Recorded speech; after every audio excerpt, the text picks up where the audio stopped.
Hi, my name is Shan, or Shan Monster, Chantal Powell. I answer to all of these and probably a lot more things. I'm from Kitchener, Ontario, but currently right now, but I've lived all over Canada. I grew up all over the wilderness and through rural territories and countrysides throughout my childhood in New Brunswick, Nova Scotia, Newfoundland, and all over British Columbia. I am Inuk, Mi'kmaq, and settler as well. And what I've decided to do today is put together a couple of pieces I've been playing around with lately. They don't have any names, I'm just improvising as I go. So I have classical voice training as a mezzo-soprano, and I've also been doing throat singing on my own since I was a really little kid. And lately I've tried putting these things together to see how it works. I hope you enjoy what I've put together. The other thing that I want to do is I have some stories that I was retelling from Inuit folklore, and I'd like to read them to you if you don't mind.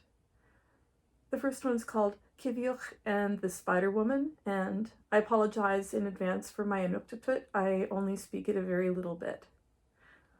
Once upon a time, Kiviuch discovered a spider woman cleaning a human skin inside her house. Dead people were suspended from the walls, and she was eating them. She had a big cooking pot with human flesh inside. Maybe it was a mistake, but Kiviuch spat at her to catch her attention. At first she thought it was raining and didn't look, but he spat at her again, and she tried to look up, but she couldn't see him because her eyebrows were too big. So she took out her ulu and she sliced off her eyebrows so that she could see who was spitting at her. Then she ate her eyebrows while she gazed at him. Kiviuch died of fright at the sight of the cannibal spider woman eating her own eyebrows. But when the spring came, she spoke magic words and brought him back to life. And they lived happily ever after? I don't know. The next one is called Tuklik and Kluyapik. Once upon a time, everyone but Tuklik and her granddaughter Kluyapik went hunting narwhal. Left all alone, they soon became hungry, but they didn't know how to hunt. But Tuklik used magic to turn a piece of seal bone into a penis, a hunk of muktuk into testicles, and her vagina into a dog sled. She had become a man. Pleased with herself, Tuklik said, "Now I can travel and get us some food." "But you don't have dogs," said Kluyapik. Tuklik's magic was so strong, she turned her lice into a team of dogs, and every day she went hunting, always bringing home something to eat. One day, while Tuklik was away on a hunt, a man came by to visit Kluyapik. "Whose harpoon is that?" he asked. "My grandmother's," said Kluyapik. "Whose kayak is that?" "My grandmother's." "You seem to be pregnant," said the man. "Who's your husband?"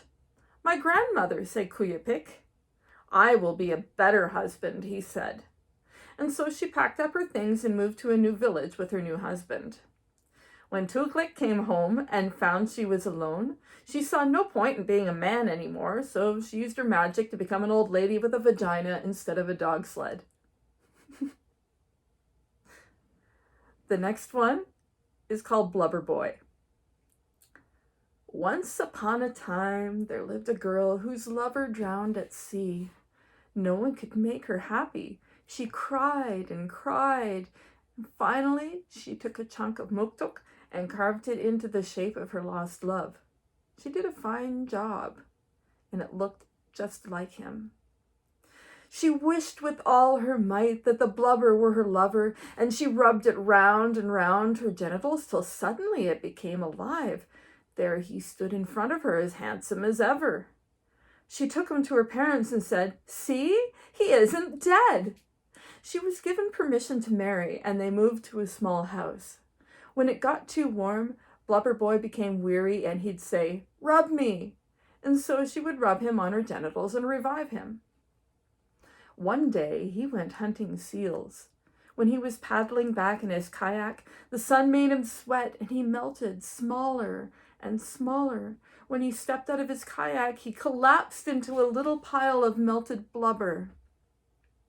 The girl mourned her lover again, and once the period of mourning was over, she carved another piece of blubber into his shape again and rubbed it against her genitals.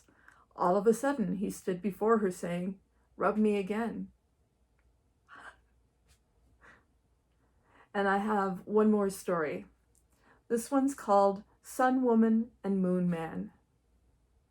Once upon a time, there lived a sister and brother named Sun Woman and Moon Man. They were the only people in the world with anuses, and Sun Woman was the only one with a vagina, too. They didn't know they were the only ones with these parts until they went to a village. That's where they learned no one else had vaginas or anuses. Outside every house was a pile of chewed up meat and fat. Back then, they had to chew it up and spit it out because there was no way to poop. And when women got pregnant, the babies had to be cut out and the mothers stitched up again with sinew. Sun Woman and Moon Man wanted to love someone in a way not right for a brother or sister to love, so they soon found mates. Moon Man gently used a knife to cut open the crotch of his wife and created a vulva and vagina. When she got pregnant, she was the first woman to give birth, and the baby was the first to be born with a vagina and an anus. Well, everybody was so excited by this that all the women grabbed their ulus and slid open their crotches to get vaginas, and then everyone grabbed meat forks and stabbed themselves in the butt and got anuses. That's when the party really got started, and people gobbled up food and love like never before. Thank you very much. I'm really happy to have been part of the Diversity Festival.